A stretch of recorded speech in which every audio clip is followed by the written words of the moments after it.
আসসালামু আলাইকুম। আজকে সকালে উঠে আগে মুরগির ঘর পরিষ্কার করে দিচ্ছি। কারণ আমি যে ঘাস নিয়ে এসেছিলাম সেই ঘাসের পাতাগুলো খেয়েছে কিন্তু লতাগুলো খায় নাই, ওগুলো পড়ে আছে। ঘর অপরিষ্কার আর এই লতাগুলোর জন্য ঘর আরো গরম হয়ে যাচ্ছে। আমি গতকালকে দুপুরে দেখেছিলাম আমার মুরগিগুলো পাখা ছেড়ে করে আছে আরকি। তাই আমি উম ভাবলাম যে আজকে সকালে উঠেই আগে মুরগির ঘর পরিষ্কার করে দিব। তাই আমি যেমনটা ভেবেছি ঠিক সেমন করে ঘর পরিষ্কার করে দিলাম। আর কালকে সন্ধ্যার দিকে পানি শেষ হয়ে গেছিল। আমি পানি চেঞ্জ করিনি, কারণ আজকে খুব সকালে আমি মেডিসিন দিয়ে দেবো। তাই আমি সন্ধ্যায় না পরিষ্কার করে খুব সকালে উঠে ঘর পরিষ্কার করে আগে পানি দিয়ে দিব। তাই আমি পাত্রগুলো ভালো করে পরিষ্কার করে নিচ্ছি। আসলে আমাকে মুরগির ঘরে ঢুকে আগে মুরগির অবস্থা দেখতে হয় এবং মুরগির জন্য সর্বোচ্চ ভালো ব্যবস্থা রাখার চেষ্টা করি। কখন কোনটা লাগবে এগুলো নিয়ে আমার মাথায় সবসময় উম ঘুরপাক খায় যে এটা করব ওটা করব। যখন যেরকম দেখি ঠিক তার ট্রিটমেন্ট দেওয়া বা তার ইনস্ট্যান্ট সমাধান করার চেষ্টা করি। কালকে যেহেতু দেখলাম পাখা ছেড়ে দিয়েছে, আমি বুঝতে পারলাম যে ঘর গরম হয়েছে। আর আমি তখন কিছুক্ষণ ওই ঘরের মধ্যে দাঁড়িয়ে অনুভব করলাম যে আসলে তীব্র গরম।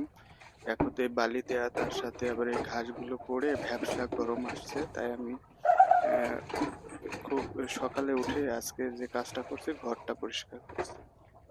আর এই ওষুধটা দিচ্ছি আমার ছোট মুরগিগুলো ঝিমাচ্ছিল। তো ওই যে ফার্মেসিতে গিয়ে বলাতে তিনি এটা দিল যে এটা বড় মুরগিও খেতে পারবে, ছোট মুরগিও খেতে পারবে। শুধু গুছিয়ে ঘুমানো, মানে এক কথায় জড়ো হয়ে ঘুমানো সমাধান নয়। মানে শরীরের স্বাভাবিক তাপমাত্রা ফিরিয়ে নিয়ে আসবে এবং কিছু মানে খাবারের রুচি বৃদ্ধি করবে। তাই বলাতে আমি এই মেডিসিনটা নিয়ে এসেছি এবং সকালে উঠে এগুলো মিশিয়ে দিয়ে দিচ্ছি। আর আমার মুরগিগুলো এখন পানি খাওয়ার জন্য ছটফট করছে, কারণ রাতে থেকে পানি খায় নাই। টাইগার মুরগি প্রচন্ড পরিমাণে পানি পান করে। এই পানি দেওয়ার মানে ঘন্টা দুয়ের পরে এই পানি শেষ হয়ে গেছে। আমি যখন রেকর্ড করছি তার আগে আবারও পানি দিয়ে আসছি, কারণ গতকালকে থেকে পানি কম খেয়েছে। রাতে কয়েকবার তারা পানি খায়, সেটা খেতে পারেনি। দেখুন সব মুরগিগুলোর কি অবস্থা। পানি দেওয়ার সাথে সাথে তারা এসে পানি খাওয়া শুরু করে দিয়েছে।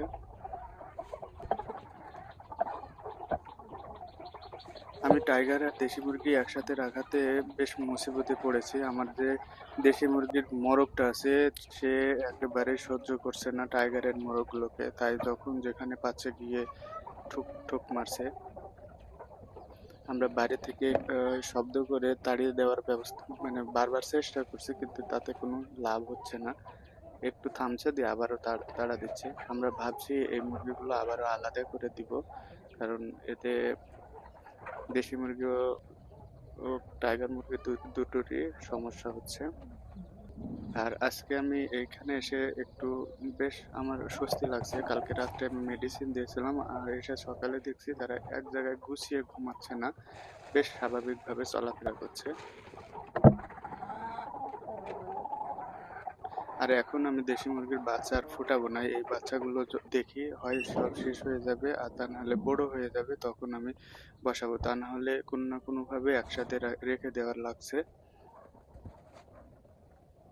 আর আমি এই আমার টাইগার, দেশি মুরগি আর ছোট মুরগিকে খাবার পানি দেওয়ার পরে আমার যে কোয়েল পাখি তিনটা আছে সেখানে এসেছি। এই ঘরটা আবার আজকে পরিষ্কার করব তাদের, কারণ হালকা ভিজা ভিজা হয়ে গেছে। আমি এক্সট্রা এখানে কেয়ার করছি, কারণ আমি চাচ্ছি যে খুব ছোট থেকে বড় হোক এগুলো, মানে তিনটা থেকে অনেকগুলো করার চেষ্টা করছি। এর জন্য সর্বোচ্চ সেবা করছি, আল্লাহ ভরসা, দেখা যাক। আর তিনটা খুবই বড় হয়ে যাচ্ছে ধীরে ধীরে দেখছি। আজকে এদের বয়স 13 দিনের উপরে, হয়তোবা 14 দিন হবে আজকে। বেশ এদের লোমগুলো গজিয়ে গেছে। এখন থেকে বেশি খাবার খাবে। এতদিন খুব কম খেত, কিন্তু গতকালকে থেকে আমি দেখছি এরা খাচ্ছে আর ঘুমাচ্ছে। এখন অনেকগুলো খাবার খাচ্ছে। এখন 25 থেকে 30 দিনে এদের বেশ স্বাভাবিক হওয়ার কথা, মানে এক কথা পূর্ণবয়স্কের কাছাকাছি হওয়ার কথা। আমি যেহেতু আগে কোয়েল পাখি পুষেছে, আমার সেই কোয়েলগুলো 36 দিনে 37 দিনে ডিমে আসতো কয়েকটা।